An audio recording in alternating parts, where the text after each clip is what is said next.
안녕하세요. 주로 노트북을 리뷰하는 JN테크 리뷰의 토토시입니다. 오늘은 조금 독특한 컨셉의 노트북을 가져와 봤습니다. 자, 이렇게 넓적한 노트북. 오늘 준비한 노트북은 레노버 아이디어 패드 슬림 3입니다. 17인치죠. 솔직히 저는 한 번도 써본 적 없는 스타일의 울트라북인데요.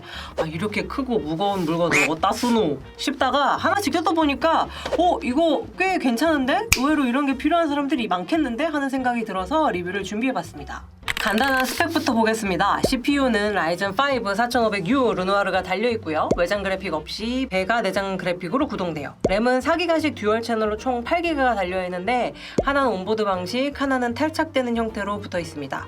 저장소는 기본적으로 M.2 슬롯, 2.5인치 베이가 1개씩 있는데 256GB NVMe SSD 1개가 기본적으로 들어있습니다. 근데 저는 여기에 2.5인치 SSD를 구매해서 하나 더 달아줬고요. 화면 크기는 17.3인치의 FHD 저반사인 패널이 달려있습니다. 이렇게 해서 저희는 레노버 공식 홈페이지에서 세일할 때 59만원에 샀는데 요즘은 67에서 70만원 정도에 구매할 수 있는 것 같아요. 스펙만 보면 17인치인 거 빼고 특별할 게 없어 보이긴 하는데요. 사실 이 제품은 일반적인 울트라북과 경쟁하는 모델이 아니고 미니 PC랑 경쟁하는 모델이라고 보는 게 더 맞을 것 같아요. 요즘 노트북용 저전력 CPU 성능이 많이 좋아져서 일반적인 가정용 사무용 컴퓨터에도 미니 PC 형태로 꽤 많이 사용되고 있더라고요. 그러다 보니까 과거에는 되게 큰 이 타워형 케이스를 썼었어야 됐는데 요즘은 데스크탑이 몸체를 이렇게 많이 줄일 수 있게 됐다고 하더라고요. 컴퓨터를 사용하시는 분들 중에 굳이 고사양이 필요하지 않은 분들도 꽤 많잖아요.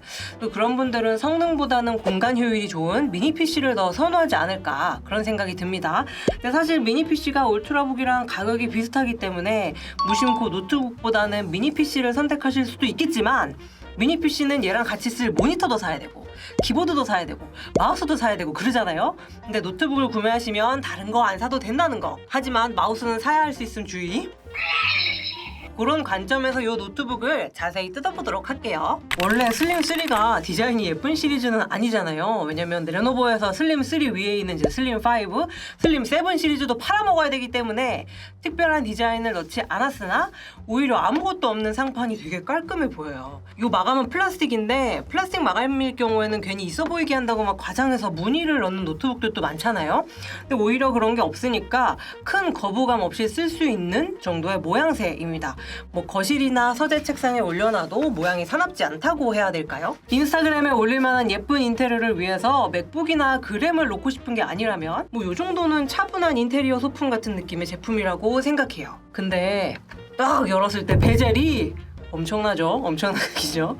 근데 이제 디스플레이가 17인치다 보니까 그나마 충격적으로 두껍다 이런 느낌은 면한 정도입니다. 저렴한 노트북이라서 어쩔 수 없긴 하지만 이게 한 손으로 열리지는 않습니다. 대신에 180도 젖혀집니다. 그 결합부나 마감은 딱히 이상한 부분은 없지만 플라스틱이 거칠어서 고급스러운 느낌은 없어요. 내부도 전체적으로 저렴한 느낌의 플라스틱인데 막 아닌 척 하려고 용 쓰지 않아서 오히려 나은 것 같아. 나 싸게 파는 물건이라 재질도 저렴한데 네가 어쩔겨? 이런 느낌? 이게 전체가 다 플라스틱이다 보니까 상판이나 하판이나 손으로 누르면 누르는 대로 폭폭 들어가요. 이걸 이제 일반 울트라북처럼 가방에 다른 물건들이랑 넣고 들고 다니면 금방 망가질 것 같은 연약함이 느껴집니다. 얘를 미니 PC 대용으로 이제 한 장소에 두고 쓰는 제품이라고 생각하면 그냥 뭐 먼지나 잘 닦이면 되지 이렇게 생각하게 된달까요? 키보드 배열은 4열 넘버 패드가 들어간 정석적인 배열입니다.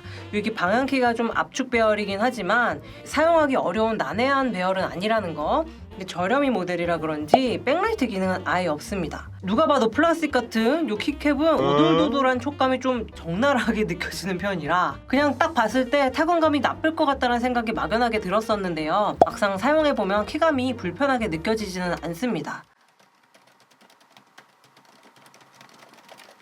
물론 고급스러움은 1도 없지만 그래도 구분감도 있고 압력도 괜찮은 평범한 키보드예요. 밑에 트랙패드는 눈으로 봐도 어색하게 느껴질 정도로 17인치 크기에 비해서 엄청 작죠. 사용할 때는 뭐 그냥저냥 쓸만한 수준인 것 같아요. 포트 구성은 조금 신기한 느낌이 드는 게 USB-C 포트가 없는데 SD카드 슬롯은 있어. 거기에 HDMI 포트랑 USB-A 3개가 붙어 있습니다. 뭐 얼리 어댑터 분들은 광분할 만한 요소겠지만 뭐 가만히 생각해 보면은 어차피 CG용 가정용 노트북이라고 생각한다면 USB-C가 없어도 큰 문제가 없을 것 같기는 해요. USB-C 고속 SSD, PD 충전기, 모니터를 써야 하는 분들에겐 좀 불편하겠으나 이 가격대의 노트북에 그런 고가 USB-C 액세서리를 쓰실 분이 있을까? 자, 무게를 한번 재보겠습니다. 15W급 저전력 노트북인데도 이게 2.1kg가 되니까 울트라북에서는 엄청 무거운 편이라고 할 수 있겠네요. 거기에 65W짜리 충전기는 213g 정도 됩니다. 무게도 무게인데 17.3인치라서 핸들링 자체가 좀 어렵다는 느낌이에요. 뭐 얘는 아까도 말씀드렸듯이 들고 다니면서 쓰는 컨셉은 아닌 것으로 이해하셔야 될 것 같고요. 방에서 거실로 옮긴다거나 회사에서는 이제 자기 자리에서 일하다가 청소를 한다거나 뭐 자리 배치를 옮긴다거나 할 때 편한 수준이라고 생각하시면 될 것 같아요. 그리고 이 충전기, 얘는 플러그가 일체형으로 달린 모양이라 이렇게 선정리는 되게 깔끔하게 할 수 있는데 좁은 공간에 있는 멀티탭에 연결하기는 조금 번거롭긴 할 것 같습니다. 일반적인 저가형 저전력 노트북에는 45W짜리 충전기를 넣어주는데 얘는 65W짜리를 넣어줬길래 오 좋다 이렇게 생각을 했거든요. 근데 이게 내부 배터리 용량이 42W시라서 그나마 충전이라도 빨리 하라고 65W로 넣어줬나봐. 14인치 소형 노트북에도 50W 이상을 넣어주는 세상에 이렇게 작은 걸 넣어주다니, 심지어 17인치 디스플레이라 전기도 아주 그냥 쫙쫙 빨아먹을 텐데. 그래서인지 얘를 이제 충전기 없이 사용하시면요 일상적인 작업을 할 때 5시간도 못 버티더라고요. 일반적인 울트라북은 6시간 이상은 버텨야 쓸만하다고 얘기를 하는데 이거는 뭐 빼박 거치형으로 써야 된다는 거. 보통 50만원, 60만원 하는 노트북을 산다고 하면 대부분 NTSC 45%급의 물 빠진 디스플레이를 달아주는 경우가 좀 많아요. 근데 얘는 17인치라는 넓은 사이즈에 NTSC 76%, 최대 밝기가 300니트에 가까운 디스플레이를 달아줬습니다.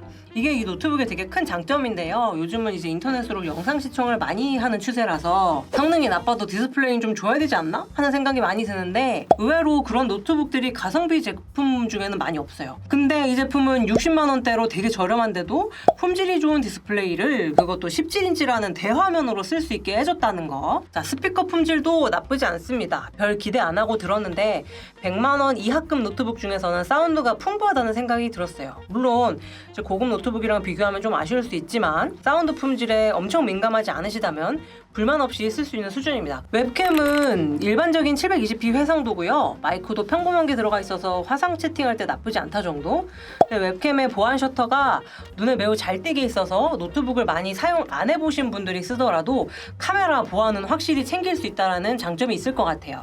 성능 얘기를 좀 해볼게요. 문서 작업이나 인터넷 서핑 용도로 시중에 판매되고 있는 저가형 노트북은 보통 인텔 i3급 CPU를 넣어주잖아요. 가끔 보면 펜티엄 넣어주는 애도 있어. 하지만 얘는 인텔 i5급인 라이젠 5이기 때문에 제법 복잡한 포토샵 작업이나 가벼운 FHD 영상 컷 편집까지도 가능한 성능을 내줍니다. 이걸로 고사양 게임을 하실 분들은 많이 없으시겠지만 궁금해서 한번 해봤습니다. 포토스는 게이머니까. 롤이나 하스스톤 같은 저사양 게임은 쾌적하게 구동이 가능하고요. 스타2나 오버워치 같은 중저사양 게임은 옵션 타협을 하면 평균 60프레임은 찍을 수 있습니다. 하지만 로스트아크는 FHD 하옵으로 돌려도 평균 프레임이 30밖에 안 되고 프레임이 뚝뚝 끊겨서 정상적인 플레이를 하긴 좀 어렵다고 보셔야 될 것 같아요. 1일 캐스트 정도만 할 수 있지 않을까. 근데 또 이 정도 게임 성능은 극한 성능 모드를 켜야 낼 수가 있어요. 극한 성능 모드로 풀 성능을 내면 문제가 소음이 거의 게이밍 노트북 수준으로 나요. 팬 소음이 이만큼 나면서도 온도 관리가 잘 되냐? 하면 또 그런 것도 아니야. 이렇게 돌려서 스트레스 테스트를 해보면 코어 온도가 97도가 넘습니다. 이건 좀 불안하죠? 어차피 라이젠 르누아르 CPU는 인텔 타이거 레이크 CPU랑 다르게 전력이 낮아져도 성능이 크게 떨어지지 않기 때문에 맘 편하게 지능형 냉각이나 배터리 절약 모드로 놓고 쓰시는 것을 추천드립니다. 성능 모드는 오른쪽 아래 배터리 모양을 클릭하시면 쉽게 변경하실 수가 있어요. 지능형 냉각 모드일 때는 코어 온도가 81도로 떨어지는데 CPU 클럭은 2.2% 정도밖에 안 떨어지니까 조금만 성능 타협을 더 하면 시끄럽지 않게 쓰실 수 있다는 거. 그러면 더 낮은 성능 모드로 돌리면 더 조용하고 안정적으로 쓸 수 있는 거 아니야? 하실 수 있는데 아닙니다. 최대 팬 소음은 지능형 냉각이나 배터리 절약 모드 둘 다 똑같더라고요. 배터리 절약 모드가 발열은 더 적긴 하지만 성능이 제법 떨어지니까 가능하면 그냥 지능형 모드로 쓰세요. 레노버가 라이젠 CPU를 믿고 쿨링 설계를 대강 한 것 같아. 슬림3는 원래 그래. 이 제품이 울트라북 성능이면서 게이밍 노트북급으로 크고 무거워서 휴대성이 되게 나쁘잖아요. 평소에 울트라북 평가하듯이 이 제품을 본다면 이 노트북 절대 사지 마세요! 했을 텐데 다른 스펙도 보니까 17인치의 디스플레이도 중상급이고 가격도 싸단 말이에요. 그렇다면 이건 이런 사람들한테는 진짜 좋은 노트북 아닐까? 라는 생각이 든단 말이죠. 처음부터 이 제품을 살 사람을 정해놓고 만드니까 아예 포기할 부분은 포기하고 가져갈 부분은 확실하게 가져와 버린 거지. 그렇게 하다 보니까 제품 가격도 되게 많이 떨어뜨릴 수 있게 되고, 이런 걸 보면서 레노버가 참 노트북 장사를 잘한다 싶으면서도 이 맛에 노트북 리뷰하지 라는 생각이 든단 말이죠. 그래서 이 제품은 요럴 때 추천을 해보겠습니다. 인터넷 검색이나 요금 납부 확인용으로 가족 공용 컴퓨터가 필요하실 때 이제 데스크탑처럼 자리도 많이 차지하지 않고 차분한 디자인이라서 거실에 두고 쓰기 매우 좋을 것 같다는 생각이 들고요. 온라인 바둑이나 유튜브 감상이 취미이신 우리 부모님 댁에 오래된 컴퓨터가 고장났을 때 아직 1:1 비율 모니터를 쓰고 계실지도 몰라. 이번 기회에 깔끔한 노트북으로 기변을 해주시면 어떨지 싶습니다. 제인테크 리뷰의 기존 노트북 평가 지표들로 스탯을 잡으면 이런 이상한 모양이 나오긴 하는데요. 이 노트북은 다른 울트라북이랑은 컨셉이 다르니까 독특한 노트북이라서 그런 거다라고 이해를 하시면 될 것 같고요. 가격은 60만 원대에 구매하시면 오케이. 지금 당장 꼭 이 노트북이 필요하다 하시다면 75만 원까지는 보셔도 될 것 같습니다. 그 이상은 조금 가성비가 아닌 느낌이 들어요. 그리고 이 제품 구매하신다면 CPU가 라이젠 루시엔이 들어있는 걸로 꼭 사세요. 그게 훨씬 더 신형이고 성능이 더 잘 나올 겁니다. 그러면 오늘 리뷰는 여기까지. 다음에 봐요. 근데 레노버 본사는 대리점 AS가 엉망이라서 사람들이 안 산다는 걸 알고 있나? 알긴 하겠지. 알아야 될 텐데. 알았으면 좋겠다.